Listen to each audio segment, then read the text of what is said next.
when they were going for that referendum, people washed down all this legacy and decide to tell an entire region Raila is not an option because they've been sold a story of Raila will be punitive and will be harsh on Kikuyus. They've been sold a story of Raila is not to be trusted. And then they have forgotten it is possible to get a Raila in someone else. I mean, the Raila they thought would punish them is not punishing them today, but the guy they trusted is punishing them today, probably worse than Raila would have punished them. So to say Raila is not an option is actually dishonest. I mean, Ruto is punishing the people of Mount Kenya more than probably they think Raila would have punished them. He's impeached their deputy president, their son. Our yardstick for leadership is mwenye anakuja na pesa mingi. Our yardstick for leadership is mwenye ako na mdomo tamu tamu. Our yardstick for leadership is mwenye ako anaonekana ni kama anakuwa kwa kanisa. And our yardstick for leadership is populism.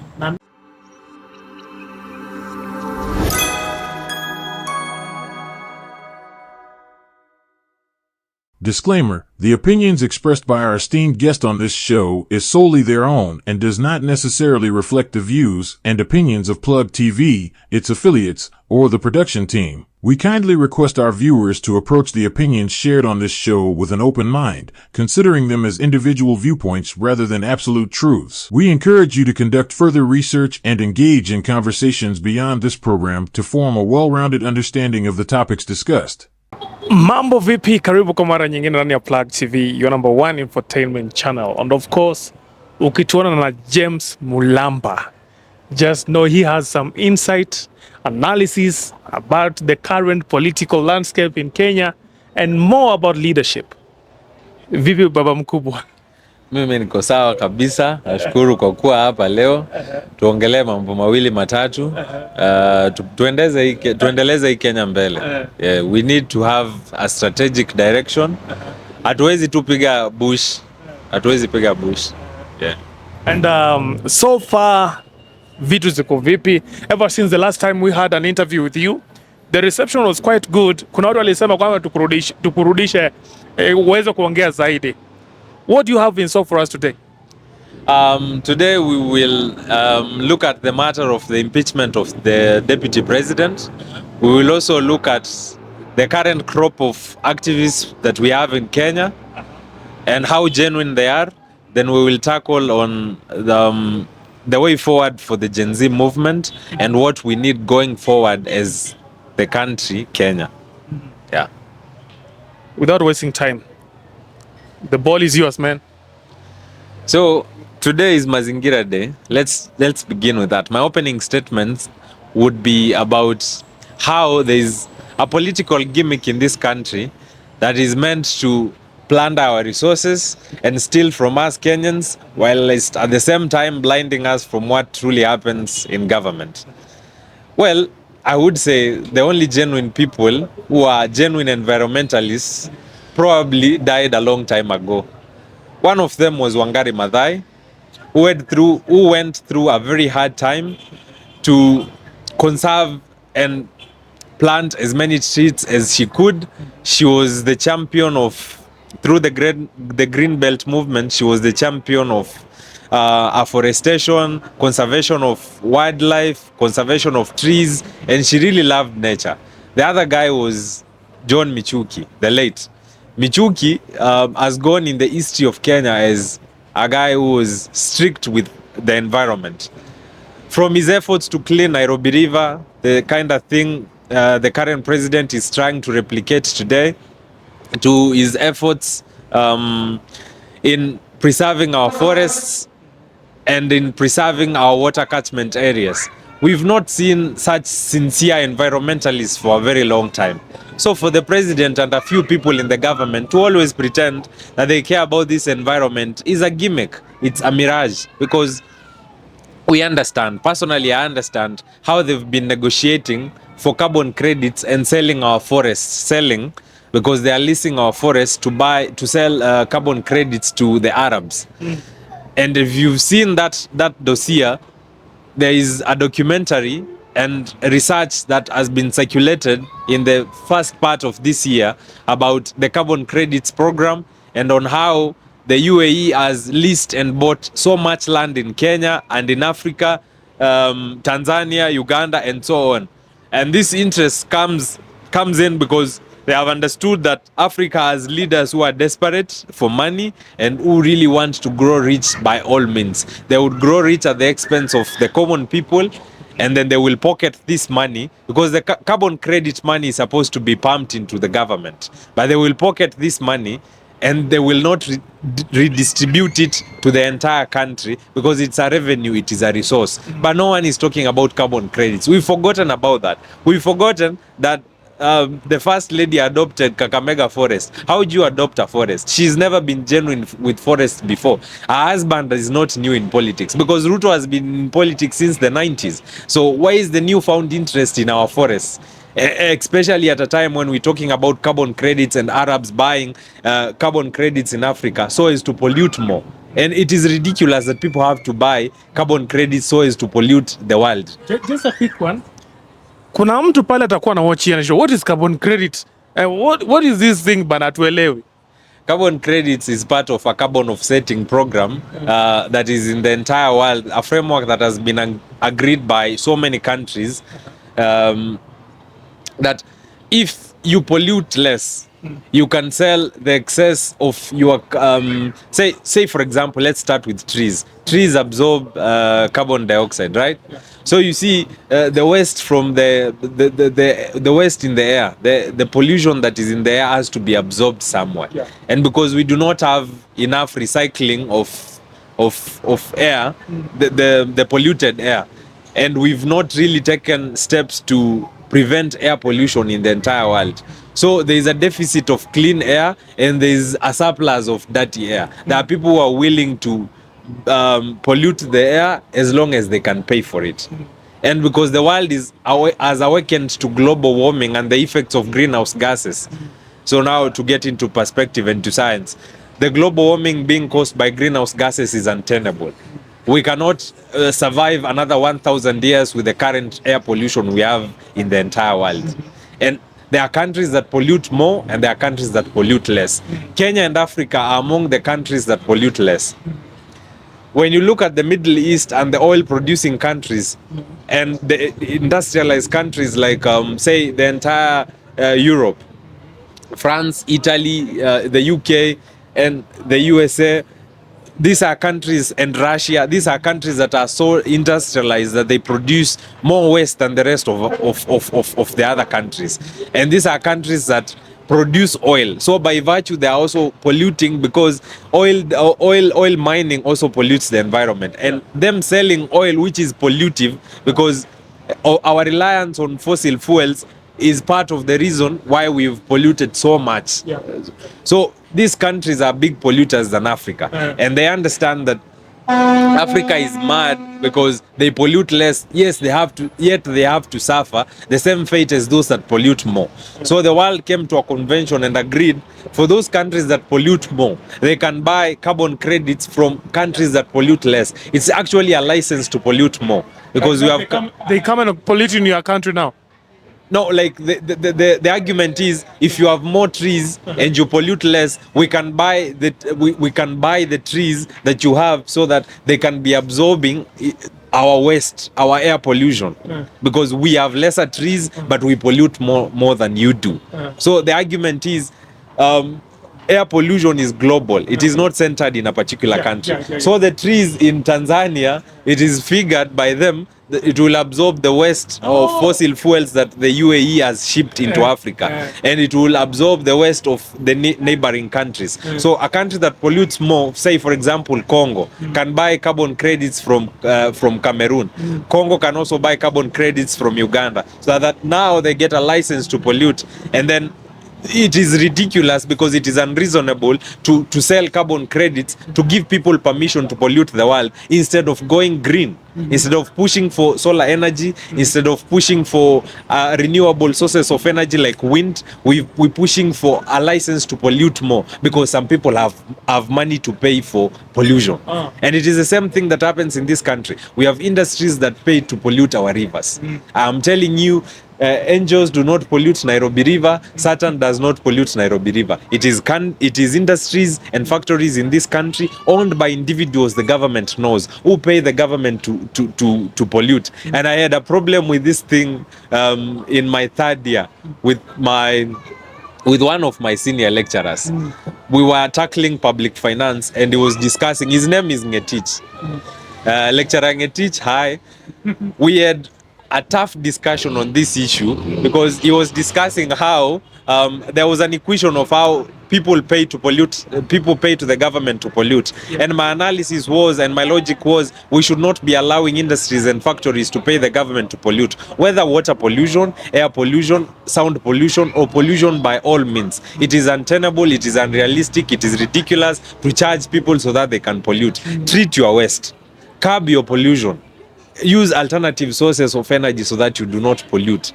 But then you would decide, because UAE has so much money to give to the entire world. That is why they have managed to industrialize and change Dubai and the entire UAE into a green hub in a very short span. And that is how they have managed to turn a desert into the current paradise and Eden that is Dubai and the rest of the UAE, because they have the money to do these things and they have the money to pay to pollute. It is gimmicks that we show on TV that we are planting trees in this country, trees that we do not water, because these government officials have a budget to plant trees.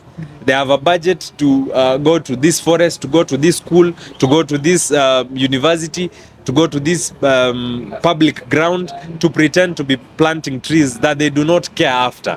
And they do not have a plan on how to take care of those seedlings after they are gone.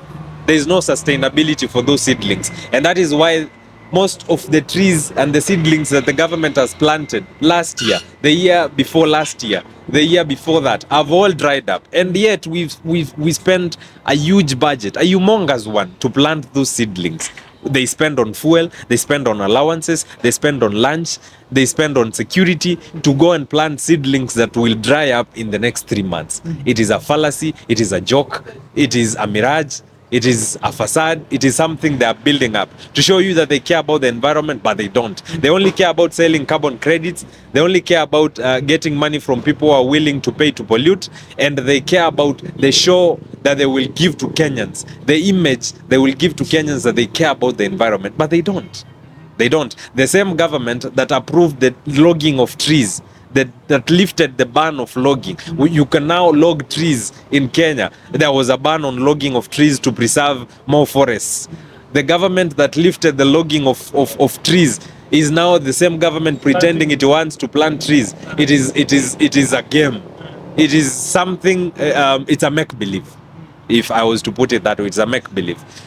And I am saying these things, and I'm sure so many Kenyans will resonate with what I'm saying, because there's a political awakening in this country that from the set books we've learned in school, they've put us in this situation. And from the current hardships in our economy, we've gotten to this point. We cannot look back. We were comfortable because Kibaki gave us a good economy. We were comfortable because those were our prime years and our tentative years. We were comfortable because Uhuru seemed to be doing good, because he was a PR guy, because Uhuru was as much a thief as Ruto is, but Uhuru knew how to play his cards well. He was an emotionally intelligent guy, and he knew how to manage the masses. When you can manage the masses, you can plunder and steal from them, and they will never notice.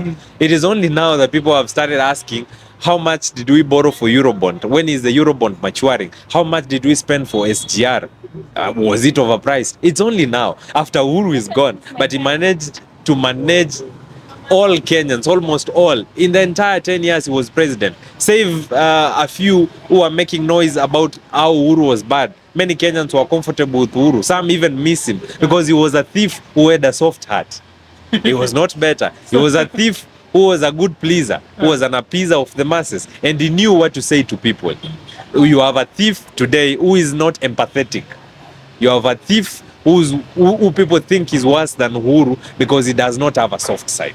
That is where the issue is. Going back to what has gotten us to the political renaissance we have as a country, it has to be the setbacks we went through in school.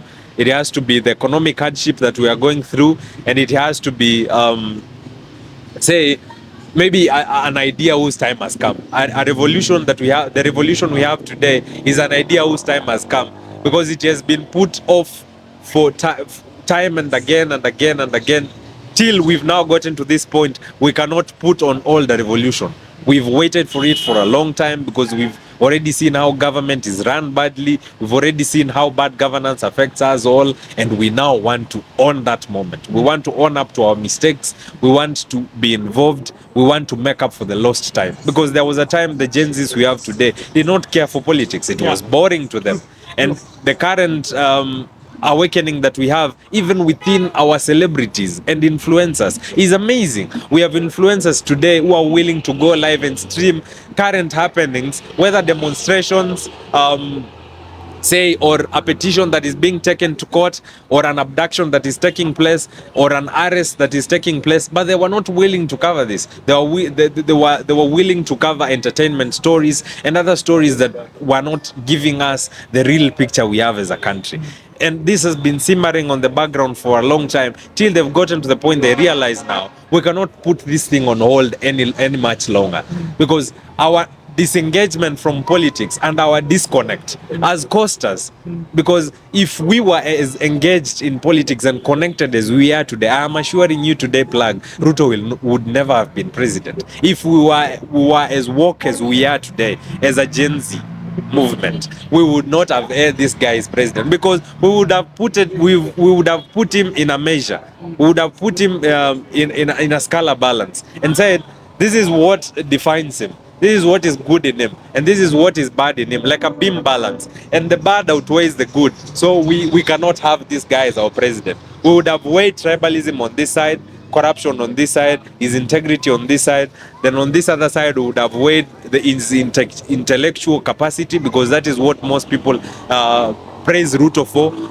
On this other side, we would have also probably weighed his eloquence, because some people even voted for Ruto because he was eloquent. Then we would have put on this other side his connection with the ground, and say how accessible, available and reachable he is. And after weighing those things, we would have really come to a conclusion that he's not the guy. Yes, he's eloquent. Yes, he's a grounds person. Yes, he's smartly dressed, and yes, he's intellectually smart. But on integrity he fails, on accountability he fails, on corruption he fails, on tribalism he fails. So we would have had to go for another person. We would have decided, probably, let's give this thing to Gachagua. I would not be surprised if Gachagua was president today, because I mean, he had a brilliant idea. Some people may bash him for it, but he had a brilliant idea, perhaps better than the lies Ruto sold. And we would have also considered Raila. Well, Raila has fought for this country for a long time. Yes, today he's seen as a betrayer, because probably he got tired of defending and agitating for the same Kenyans who never pay back. He's devoted his life to fight for Kenyans who don't care. I mean, if we are to be honest, Raila should have been president in 2007, 2013, 2017, 2022. He was never president. Why? There are people who decide we are not going to vote for this mzee because someone told us that Raila is this and this and this and this and this, and they pull in the circumcision question. They pull in to try and portray an image of a man who's still not mature or unelectable. They try to bring an image, a bad image of a guy who's not trustworthy. But then, was Raila trustworthy or not when he decided to support Kibaki in 2002? When he selflessly said we are all going to rally behind Kibaki as opposition, then he was trustworthy. But today, if he says he wants to be president, say 2022, when he wanted to be president, they said he's not trustworthy. But he was trustworthy in 2002 when he gave his entire support and that of his allies to Kibaki in 2002. He has been supporting other people selflessly. But when his time came, you decided not to vote for him. And this narrative is mostly peddled by my people from Mount Kenya. I don't come from Mount Kenya, but we are merely cousins. We are actually in-laws. Kambas and the people from Mount Kenya are in-laws. But I have a problem with sometimes how they reason. Going through social media and media for the longest time, for close to 10 years, they will always tell you Raila is not an option. I'm not here to advocate for Raila. We have already unsubscribed and moved on from him because he has betrayed us several times. And he has betrayed us possibly because he got tired for fighting for Kenyans. But then why would people say Raila is not an option, yet he is less corrupt, yet is of better standing than Ruto, yet he is more consistent in fighting for better than Ruto, yet he's been involved in the fight for multipartyism, yet he's among the people who fought for a better constitution when Ruto said no to this particular constitution in 2010, yet he's among the people who fought for a better Kenya as far back as 2004 and 2005.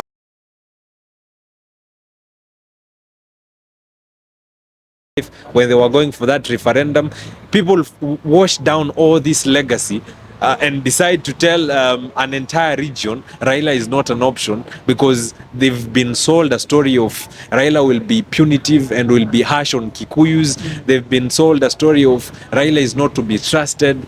And then they have forgotten it is possible to get a Raila in someone else. I mean, the Raila they thought would punish them is not punishing them today, but the guy they trusted is punishing them today, probably worse than Raila would have punished them. So to say Raila is not an option is actually dishonest. I mean, Ruto is punishing the people of Mount Kenya more than probably they think Raila would have punished them. He's impeached their deputy president, their son. I'm tackling this with a tribal mindset. I'm not tribal myself, but I'm pushing the mindset they push. It is their son, because if we are to talk about tribalism, Gachagua is their son because the son from the mountain. He's impeached him and is willing to deal with Kikuyus because he already told people that Kalenjins wako na shida na Wagikuyu kuliko watu wengine, kuliko any other tribe in this country. I mean, probably it is time he's fulfilling his threat.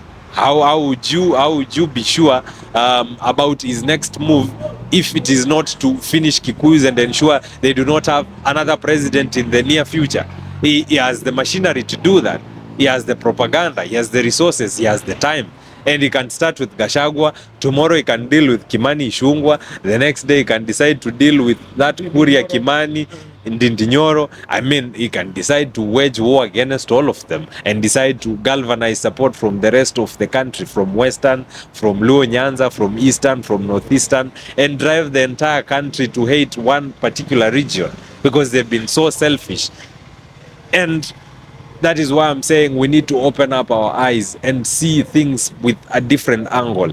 That we need to scrutinize these people with the awakening we have today. We need to scrutinize these people and put them on a measure, on a beam balance. Say, this is what is good in you, this is what is bad in you. Can we really trust you? Can we really give you this position? Whether as a senator, as a governor, as a president, as an MP, do you measure up to the scale of integrity and accountability that we want? And if you don't, we have no business voting for you.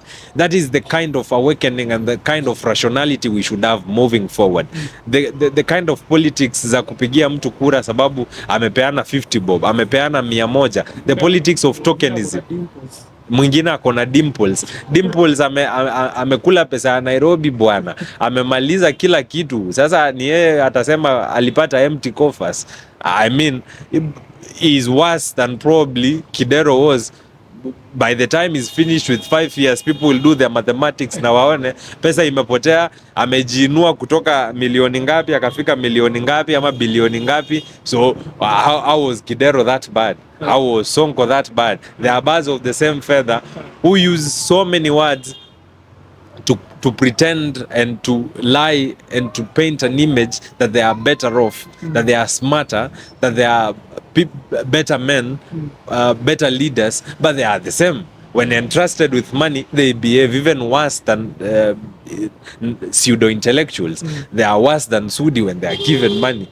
Because Sudi is actually using his CDF money quite well. The story for another day. Now, sorry for interrupting you. You have tackled some serious issues with how Kenyans vote in their leaders. Recently kumekuwa na this argument that sometimes Kenyans would vote for a leader due to their past. Huyu ni mtoto ya yatima, huyu ako na dimples nzuri, they decide to vote. What is the main problem with Kenya when it comes to voting? We do not have a yardstick for leadership, and that is where the problem is. Our yardstick for leadership is mwenye anakuja na pesa mingi. Our yardstick for leadership is mwenye ako na mdomo tamu tamu. Our yardstick for leadership is mwenye anaonekana ni kama anakuwa kwa kanisa. And our yardstick for leadership is populism. And not even career. They don't look for career people when you're intellectual.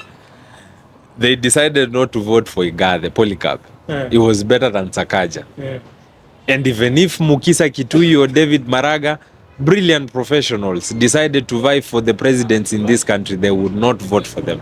They would rather do with mtu wa mdomo tamutamu, mtu wa uongo, mtu wa fake promises, mtu analia kanisa, mtu anauza siasa zenye ziko popular, anasema chenye unataka kusikia. Kenyans would rather deal with that than deal with intellectuals, that deal with men of integrity, men of character, and accountable people. They would rather have a politician rather than a leader. Because there's a difference between a politician and a leader. Most of the guys we have in Kenya are politicians. They are not leaders. Probably the only leader we had was Kibaki. And I'm saying this in cognizance of the fact that there are senators and MPs who are as good as Kibaki was. Less corrupt, less tribal, more intellectual, who stick to their words, who are honest enough, and whose integrity and character measures up to what a leader is. But Kenyans don't want them. They would rather have politicians. Tell me how Waititu became governor. Tell me how Waititu was an MP for, was it 10 years? Yeah. How? Tell me how Kasudi is an MP today. A guy who cannot express his left from right, who's never debated any policy, any bill, any motion in parliament. He only shows up to vote. He only shows up so that he's not kicked out of parliament for being an absentee. And he's not the only one. There are so many MPs Kenyans don't know who've never brought any bill in parliament, never championed for anything in this country. So many senators who stand for nothing. They are good at heckling and eating tea and mandazi at National Assembly. And these are the guys Kenyans have voted in because they know how to do their groundwork. And their groundwork is pesa na siasa za uongo, siasa za unafiki, siasa za tutatenga, tumefanya, tutafanya. It's all gimmicks. And if you decide to have that quality of leadership, that quality of politicians in governance, how do you expect this country to be better? They would never support motions that make sense, motions that push for green energy, motions that push for social protection, motions that push for and bills that push for, say, a better education sector, a better health sector, motions that push for better witness protection, bills that push for protection of the agricultural sector and how it can be revamped, bills that push for a revamping of the industrial sector of this country because our industrialization is dying. Bills that push for better ways and laws that push for better ways to handle corruption. Laws that are so strict on corruption that no one would have the motivation to steal from Kenyans, considering the repercussions of such pilferage. Laws and bills that are so strict on the measure of integrity and character, so that these laws would work to the benefit of Kenyans to give them better quality leaders. They are not interested in that. I mean, they are more interested in retaining CDF so that they can continue stealing from CDF. They are more interested in the Adani deal so that they can get a share in Adani. They are more interested in passing that share bill without even considering it. Most of the MPs do not even understand what share was about. They are even learning from us, the Gen Zs, what share was about. They just passed it. If you take some of the MPs from this country, say from Rift Valley, from Central, from Eastern, from Northeastern, put them in one room. Tell them to explain what SHA was and why we need a 104 billion system. They would be unable to enunciate anything. They would not be able to coherently explain anything about SHA. They would just say it is good because someone told them it is good. Some of these MPs do not read the bills and the laws before they pass them. Someone makes the decision on their behalf, money is rolled into their accounts, and SHA, it is done. Some of them even do not know why Gachagua is bad and why Gachagua should go home, because they have now impeached Gachagua. Some of them do not understand what we have against Gachagua, because personally I have every reason to see Gachagua off government. And that is not because I hate Gachagua or because I support the government. I want Gachagua gone and the impeachment fast-tracked through Senate and through the courts so that Gachagua does not see the light of day. And this is not because I hate Gachagua or I support the government. This is because as a Gen Z, I understand we have a bad crop of leadership. And it is we part of the problem, because there are people who voted in this government, who voted for Ruto, who voted for Gachagua, because the 7.2 million votes did not come from heaven. They came from Kenyans in this country. And I understand that we made a mistake and we have to correct it. And by correcting it, we have to let these guys go. They've already failed us. I already told people, these guys will fail you. Their track record is stealing. Revocracy is their first name. Kakistocracy is their second name. Incompetence is their third name. Shadiness is their fourth name. I mean, what would you expect from them? You would expect what they already are. You cannot expect a lemon today to become an orange tomorrow. They were that, they are still that, and you want them to be different. You elected a devil, but you want an angel. If you wanted an angel, you would have voted for one. So this guy should go.